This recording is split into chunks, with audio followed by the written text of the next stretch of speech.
In this video, a very difficult topic is temporary tables. You can see how to use temporal tables in a particular solution. For example, in the first video of the master classes, you will see that there are several ways to use them.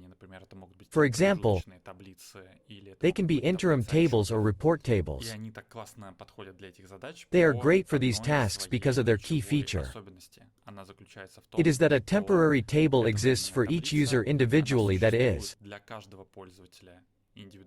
the data in it is created for each user each time he opens this table, and it is stored on the server temporarily. Usually this setting is 1 hour, if nothing in the config is overridden, and after 1 hour these tables are automatically deleted. Let's create such a table. Let's call it TMP, type temporary table, and save it. Temporary tables can be in a tree.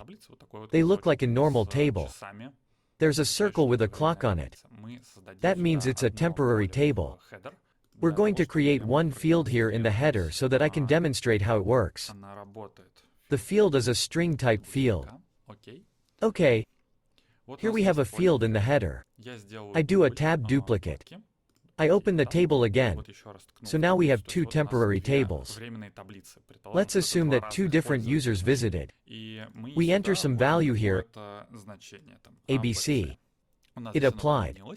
And if it were a calculation table, a simple table, or some other table, if notifications are not disabled, we would get a notification that the data in this table was changed. You could press refresh, and we would see this updated data. That's not the case here.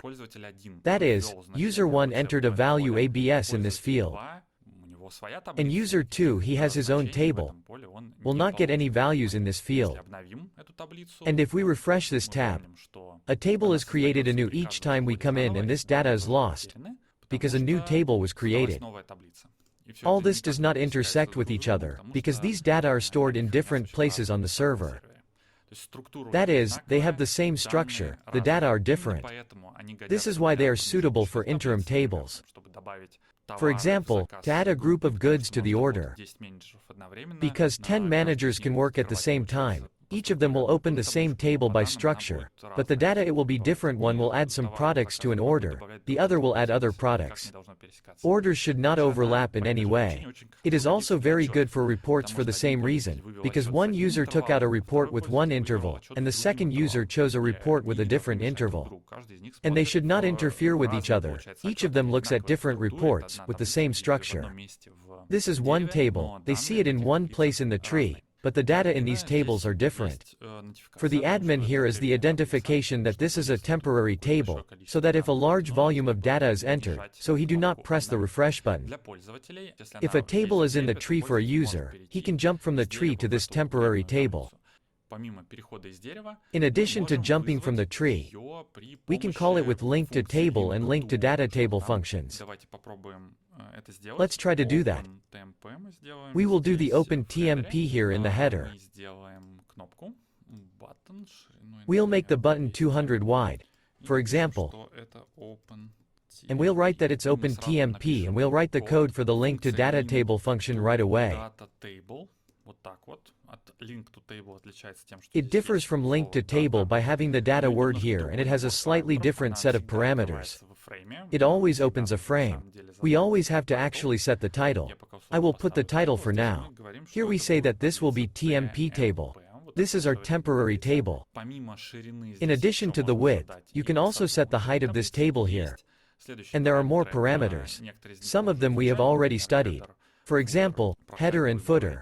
We will talk about height parameter separately. This is a complicated parameter. Here you can see that the default header and footer are also turned on, and by default refresh is also false. Everything looks very much like link to table, but there are two specific parameters. They are data and param. In the header of the TMP table is the filed in header field.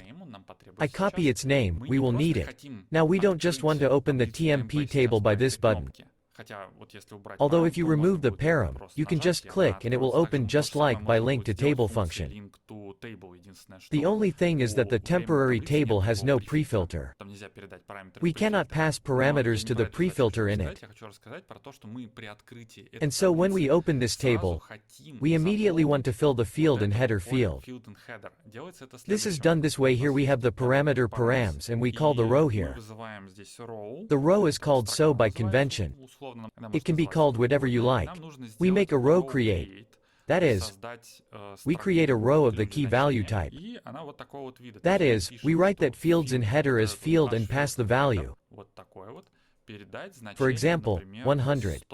Save. Check it. Press open TMP. Our temporary table is opened. And here the field in header is 100. And this field can be hidden from the user.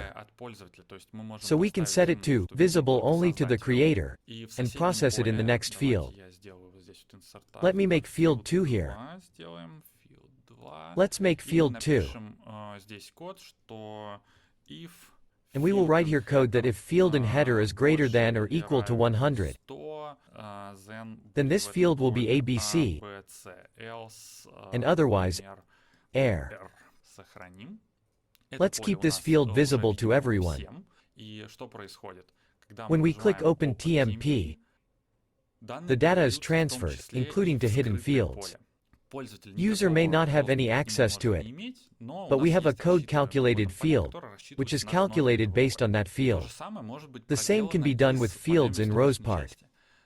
Admin can open a temporary table in a new window like this to be more comfortable to modify it. Let's add a couple of fields to the rows part. Field in row 1. These will just be string fields. Okay, add. Duplicate. This will be field in row 2. Reset sort 20. Okay, save. Here we have 2 fields, and we want to fill not only the field in the header, but also add a few rows here. How do we do that? We can close this one, we can close this one too. Here's our temporary table call button. The rows part is responsible for the parameter. ... If we put a colon, we can see all the parameters that we have. ... The data parameter is responsible, and here we need to pass not a row but a row list. The name can be anything, and this row list can be gotten in any way. Duplicate tab. Let's open our TMP table. The main thing is that its columns correspond to these names: field in row 1, field in ROW2. ... Well, you will have your own field names. I'll put it together manually now.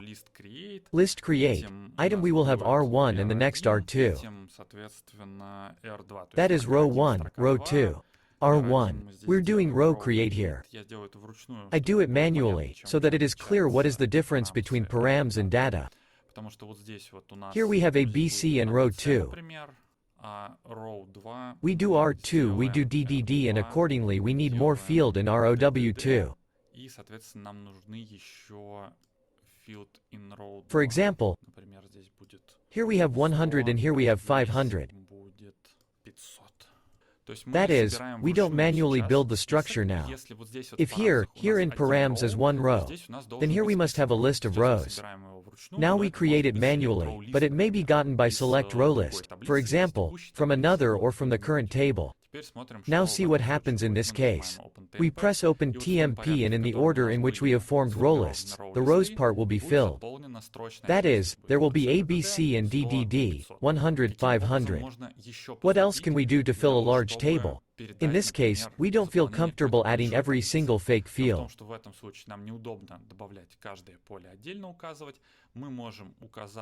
We can specify a data field. It would be a technical field. We'll take it, data, it's in the lower case. Let's put it the very first in sort. We'll specify that it's not available for editing and it's visible only to the creator. Save. Here is the date field, and we will transfer data into it. We go here. We modify this code. It may look a little bit scary with this fill-in. We do R1 to 1 here, and we do row create here, passing in the data R1 to 1. And the same thing we repeat now with the second line R2. Here row create. And here we will have, accordingly, like this. So we pass everything in one field. This field consists of one column, and inside this column there are rows. Okay. Let's save and see what has happened. We get that the fields here are filled with these rows, and there is nothing here. And here we do it like this: we enable code only when adding and taking value from data. That's how we take value from the data field by field in ROW1.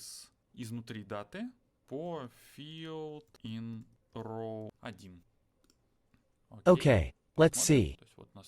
So here we have field in ROW1, and here we have field in row 2 in the neighboring one. Close and copy. Down. Code. Field in row 2 and execute only when adding. We close everything. This is a quite common pattern. We open and see the following we have filled in this column, and these fields are already pulled from the technical starting column. In this case, user doesn't see this technical column. This is necessary when you have a large amount of data, a large number of fields, so you don't have to manually play with filling them in. And you can easily add another field. That's all about temporary table. You may have to do more than just do your homework here, but there is something else to look at. More material about temporary table on the forum. I'll attach links to interesting posts and text writing below this video. That's it, see you later.